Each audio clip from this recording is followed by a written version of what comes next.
Anyway, I'm just going to share something with you that just happened to me at GetGo. GetGo has these new AIs in there. I was not aware of this, but they have these new AIs, I call them, and they have these new coffee flavors that I know nothing about. I don't know nothing about these coffees, okay? And you can go up to these new AI machines that they have in there, and when you go up to them, you're standing on a sensor, and it's reading your body. Okay, this is amazing. We know the world's coming to an end when you see stuff like this. I don't know if you've been to GetGo lately, but check it out. But anyway, I go there and I stand on it, and the guy told me, like, you know, he's waiting in line for me to get my coffee. And I says, well, I don't know, what happened to regular coffee? He says, well, they'll give you regular coffee, just stand there. Okay, just stand still. And push and tap the screen. And I says, okay. So I stood there and I tapped the screen. She told me to take my hat off. Okay? And she said, tilt your head. And then all of a sudden this roller thing shows up on the screen. And it was going in and out of Zoom for a minute there, right? And I'm waiting, I'm like, okay, what's going on? And then all of a sudden she says, it was an Indian voice, like, you know, the kind of Indian voice you get on your Google Maps, you know, your GPS. Indian lady got on there and she was like, you black man, bald, 5'3", I can see that you've been drinking coffee all your life.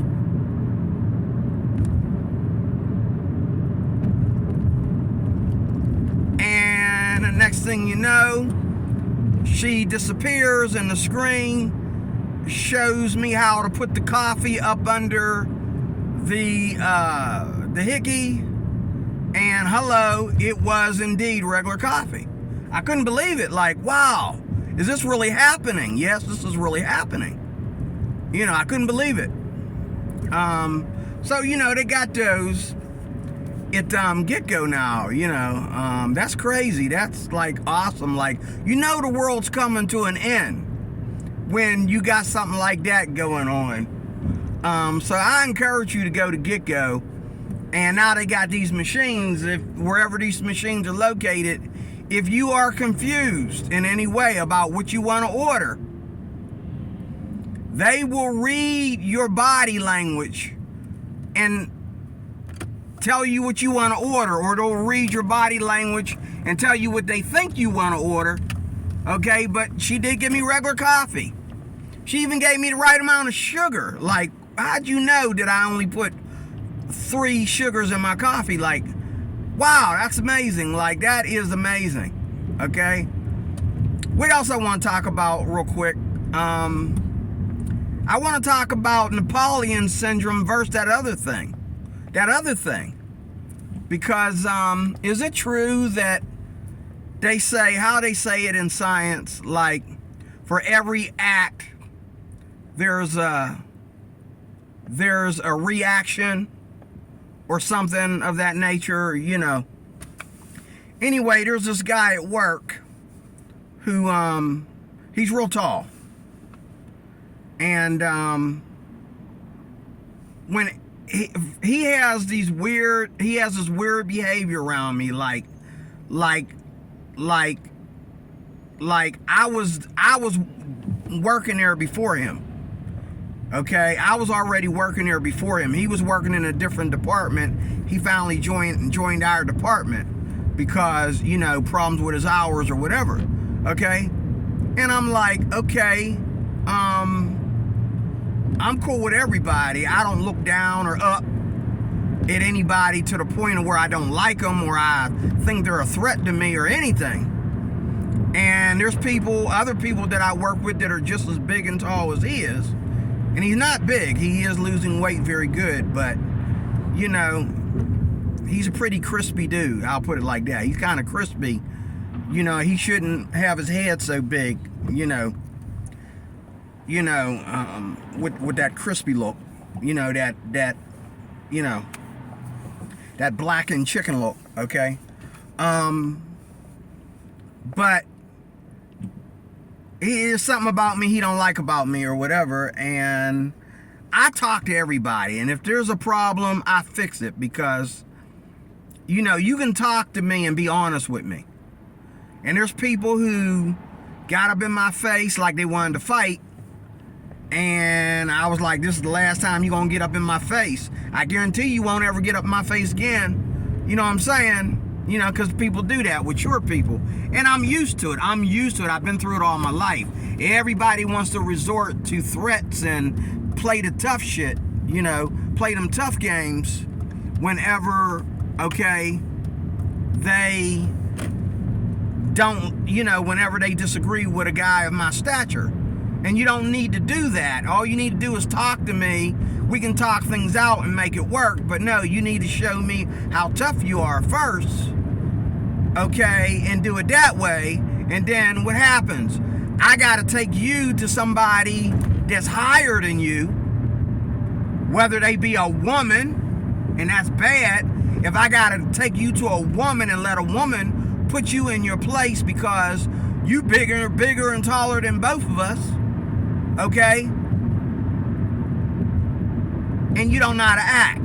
You just as old as the two of us, but you don't know how to act. You act like a child, and you think you can get away with it because you're big and tall. No, there's a lot of kids your age that by the time they get to middle school, they're like over 6 feet tall and husky or whatever. I've been around them. I've had girlfriends that got kids that big, and I gotta admit, it was like, I had to tell, these women, like, on a real bad rainy day, I might have to put a cap in your son, like, because I can't fight him with my hands, because if he fall on me, it's all over. If he trip and fall, if I make him trip and fall, I'm a dead man, he'll smash my little behind into nothing. Just by accident. Like, I'm gonna drop him. I'm gonna put a cap in him. I'm gonna put a cap in your son if you don't know how to control your son, because he ain't gonna get up in my face with that nonsense. You know what I mean? Because we both scared of him. You know what I mean? I'm like, you need to put him out of your house. She's like, well, he'll just break the house. He'll just break the door down and come in here and beat the snot out of me. I'm like, yeah, well, you know what I mean?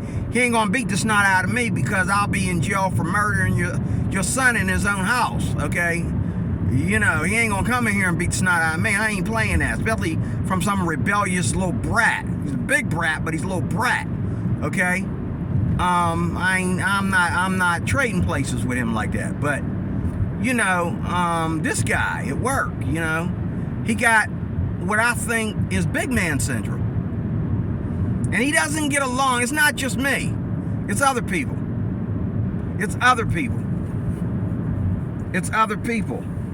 And he comes from a part of Pennsylvania that I don't blame him, because when you grow up in the ghettos in that part of Pennsylvania, you tend to be always, but after doing security with him for a while, I know he's not a tough guy, because he let, a homeless man that was about as big as him punk him. But he think he could, but yet, you could have avoided that by the way you talk to the dude. You didn't need to talk to the dude like that. You know what I'm saying? And there's other times when he, was snappy when he didn't need to be snappy. All he had to do was stick to the program. Stick to the policies. You're on the job, bro. You're on the job. You don't need to, flex your muscles at anybody. But that's all I want to ask you in this short video. Like, if people accuse me of having short man syndrome, and I think short man syndrome is attractive. I finding out that a lot of women are attracted to short man syndrome. You know what I mean? Because it makes them feel safer with a short dude. If he's always angry and ready to beat somebody up, and he can never like try to calm anybody down and look for a better solution, you know, a lot of y'all, you know, y'all adore men that have short man syndrome. I think it's stupid.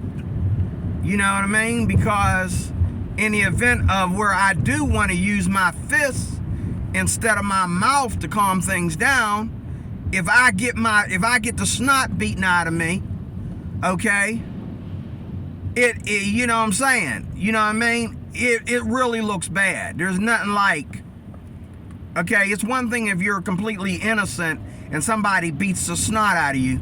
It's another thing if you was asking for it and somebody beat the snot out of you. And I'm just not going to put myself through that. Okay, I don't put myself through that. Okay, so that covers that. But all I want to ask from you is, do you think that if there's a such thing as Napoleon Syndrome or short man syndrome, do you think that there's also big man syndrome? I believe the opposite is true. I believe it with all my heart. I believe the opposite is true. I believe there are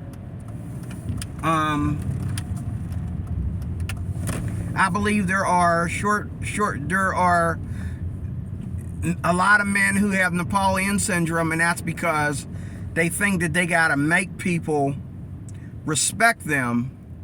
When me, this is why I don't have a lot of friends, because I've had friends that will come in my house, okay, and then be disrespectful, and I don't get mad. I just let them finish being disrespectful as long as they ain't respectful with my family. You know, they come in there acting like they can walk in my house and say anything they want to say and show off in front of my family or whatever. And I say, you know what? And then when it comes time again, like, I mean, I remember I had a guy, he was a pastor friend of mine. He would like show off in front of my kids. And I told him, I says, dude, I told my kids, I don't want you in my house anymore. And he was like, what you mean, man? I says, like, if we're gonna hang out, you can't come in my house. Like, you coming in my house playing that tough stuff, that's too close to home, bro. You did this in front of my daughters. No, you don't get to come in my house no more. You want to see me, I'll meet you out on the street. You ain't coming in my house and act like that no more. You came in my house and acted a fool and acted like you was the mob or something in my house. No, man, you don't get to do that no more. And I don't hold a grudge against the guy, but, you know, like, what made me mad with him was he went after my pastor, and he actually tried to, destroy my pastor's ministry because he felt that my pastor owed him something. And he started to, like, go after my pastor. And he thought that I was just supposed to go along with him. And then it was like I couldn't disagree with him. And that was one of the things that in our relationship that I had to get him straight about. Like, dude, I can disagree with you about anything I want to disagree with you about. I don't have to, we're friends. Yeah, we're good friends. But that's not like, oh, I don't get to discipline you just like you discipline, me. I don't get to tell you what's right and what's wrong. What you talking about, Willis? I get to tell you what's right and wrong.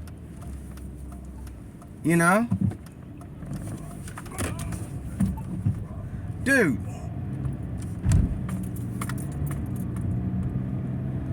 Dumbass. These people, man, so eager to get across the street, they forget the street's made for cars.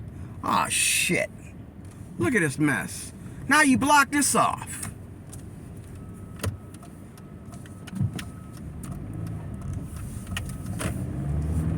That was open earlier today.